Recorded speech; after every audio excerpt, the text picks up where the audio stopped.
When President Traoré stood in front of the cameras and declared that ECOWAS had become a tool of foreign interests, many people were quick to criticize him. After all, he's a military leader, and to some, his words sounded like the usual rhetoric meant to justify his rule. But recently, something changed. New evidence has come to light, and it's raising serious questions about the true independence of ECOWAS. It was just announced that the European Union has given ECOWAS around 110 million euros to fund some of its activities. This comes despite claims from various analysts who insisted that ECOWAS isn't funded by the West. So now, people are starting to wonder, what exactly is this money for? And what does it say about the real purpose and the real loyalties of the regional bloc? Because if ECOWAS truly stands for West African interests, why is so much of its support flowing in from Europe? It's a question that demands answers, and it could change the way we see power and influence in West Africa.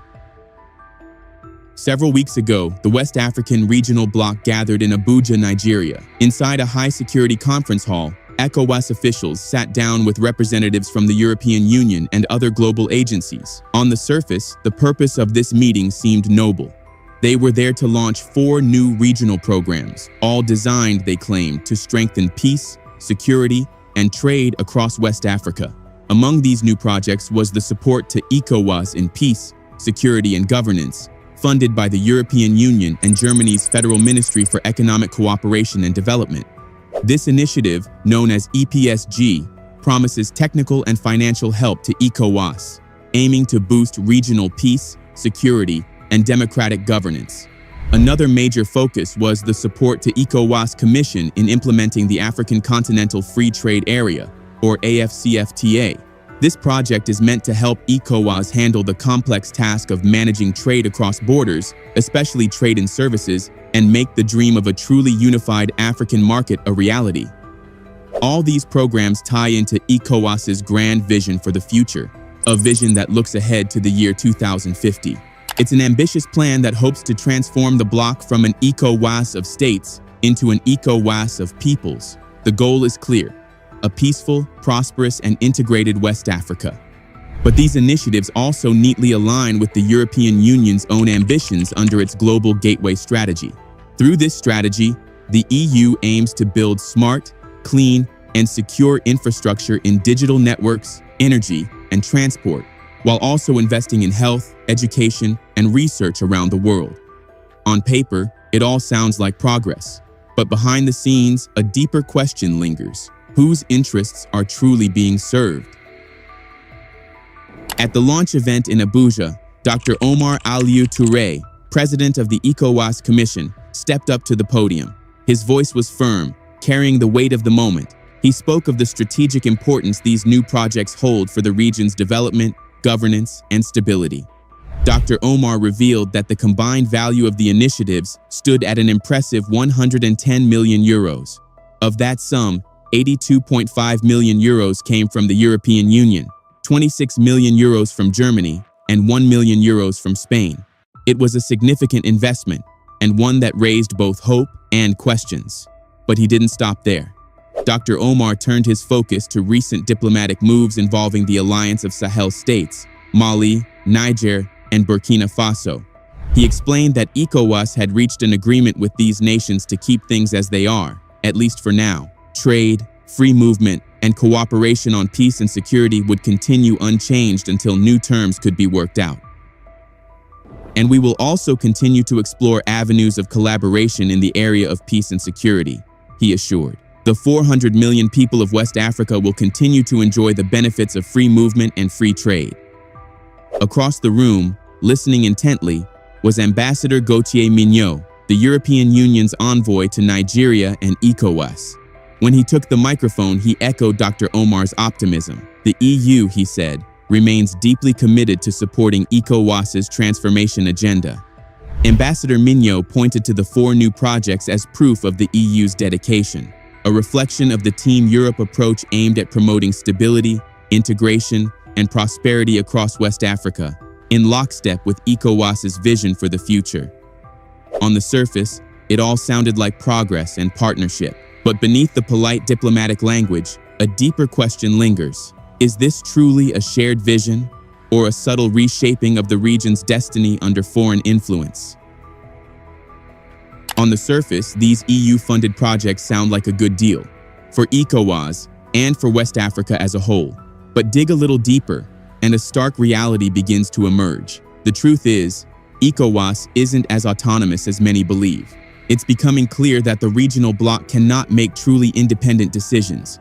If you search online for how ECOWAS is funded, countless websites will tell you the same story. They say ECOWAS gets its money from member countries through a community levy, a system meant to guarantee independence and self-reliance. But this recent deal with the European Union has shattered that narrative. Think about it. Can a bloc funded by the West really afford to make decisions that go against Western interests? The answer is simple, and it's a resounding no. So when President Traoré of Burkina Faso said that ECOWAS has become a tool for Western interests, he wasn't just making noise, he was telling the truth. Because in our world, money rules everything. Whoever controls the money holds the power. And right now, that's the situation ECOWAS finds itself trapped in. For a long time, it wasn't so obvious that ECOWAS was leaning under Western influence. That is, until the military leaders of Mali, Niger, and Burkina Faso came into power. The turning point came when a coup rocked Niger. The way ECOWAS rushed to condemn it and the speed with which Western nations rallied behind ECOWAS exposed something many had suspected all along. It became clear that ECOWAS wasn't just acting on its own. It was part of a much larger game, a game where the lines between regional interests and foreign agendas have become dangerously blurred. Even before the dust had settled in Niger after the coup, ECOWAS moved fast. They imposed a no-fly zone over the country and slammed Niger with tough economic sanctions. National assets were frozen, financial transactions halted. Nigeria cut off electricity to its northern neighbor, plunging parts of Niger into darkness. The regional bloc didn't stop there. They threw their weight behind ousted President Mohamed Bazoum, releasing a stern statement that sent chills across the region. ECOWAS warned they would take all necessary measures, including the use of force, to restore constitutional order. They gave the new military government a deadline to step down or face the consequences. It was a decision that stunned the entire continent. No one had expected ECOWAS to be willing to go to war over a coup. The shock quickly turned into disappointment for many Africans. For some, ECOWAS had revealed its true colors. Journalist Eugene Purier didn't mince words. He described the bloc as part of a corrupt cabal directly linked to Western imperial powers, working to keep Africans poor.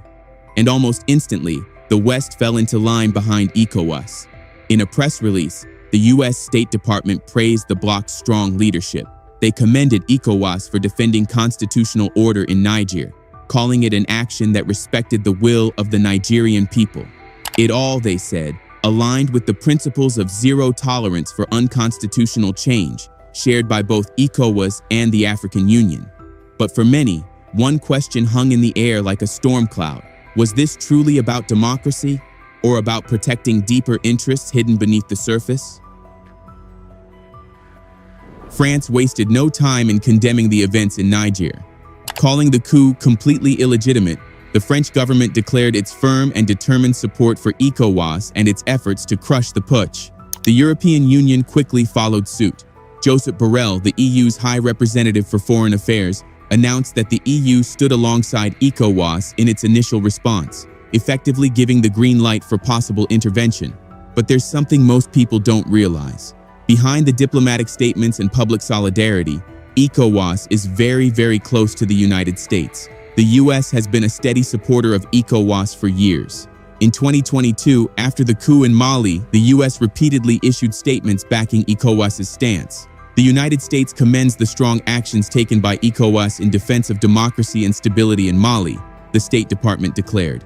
Similar messages were sent out when military coups shook Guinea and Burkina Faso. Each time, Washington reaffirmed its unwavering support for ECOWAS and its push against military takeovers.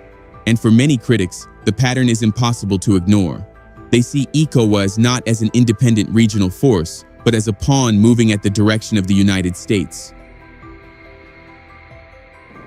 As I said, we believe it is vitally important that what ECOWAS has called for actually take effect, and that is the freeing of President Bazoum, and a restoration of the constitutional order in Niger. The United States insists that ECOWAS is simply defending democracy against creeping authoritarianism. But the reality, as always, is far more complicated. Because the truth is, many of ECOWAS's own member states hardly stand on solid democratic ground. Take President Alassane Ouattara of Côte d'Ivoire. He violated the country's term limits and is now gearing up to run for yet another term in the upcoming September election.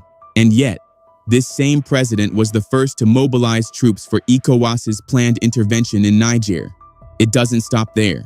In Togo, President Faure Gnassingbé has repeatedly violated the constitution. Right now, the country is in turmoil as protesters flood the streets, furious over his latest move to amend the constitution, a change that could allow him to remain president for life.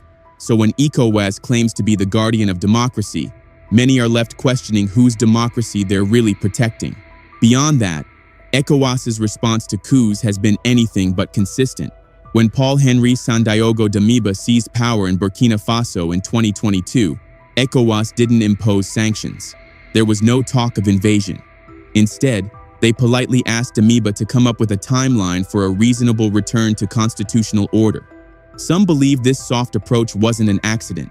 Damiba's pro-Western stance, coupled with the fact that he'd been trained by the US military and the State Department, may have earned him a pass. In the end, it raises a troubling question. Is ECOWAS truly standing up for democratic principles, or simply protecting leaders and regimes that serve Western interests? Interestingly, the United States never condemned Damiba's coup in Burkina Faso, and the reason seems clear. They knew he was firmly pro-West. But when Ibrahim Traoré led his own coup, the reaction was completely different. The US rushed to condemn it, even though many people in Burkina Faso supported Traoré's rise to power. Doesn't this make you wonder? Isn't it proof that ECOWAS, despite all its talk of democracy, has become a puppet dancing to the strings of the US and the West? The connections run deep. ECOWAS's top leadership has long been intertwined with American influence and power. Journalists Alex Rubinstein and Kit Clarenberg uncovered some shocking details. They reported that Bola Tinubu, ECOWAS's former chairman, once spent years laundering millions for heroin dealers in Chicago. Later, he became a key source for the US State Department on West African affairs. And Tinubu isn't the only one. Mahamadou Issoufou, another former ECOWAS chairman, was described by The Economist as a staunch ally of the West. But many Africans might use far less polite words to describe his loyalties. Beyond politics, ECOWAS has also been used as an instrument of economic control, especially by France. The roots of this influence go back to 1945 when France created the CFA franc, a currency designed to bind its African colonies into a single economic zone. Today, the CFA franc, or its modern equivalents, is still used in 14 African countries. The currency has always been pegged to the French franc, and now to the euro.